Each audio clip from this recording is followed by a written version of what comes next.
وقضى ربك ألا تعبدوا إلا إياه وبالوالدين إحسانا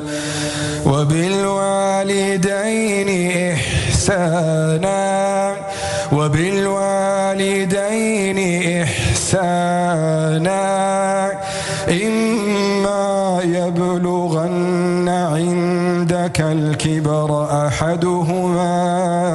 أو كلاهما فلا تقل لهما أف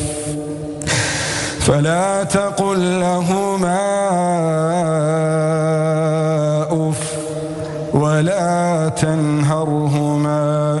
وقل لهما قولا كريما واخفض لهما جناح الذل من الرحمة وقل رب ارحمهما كما ربياني صغيرا.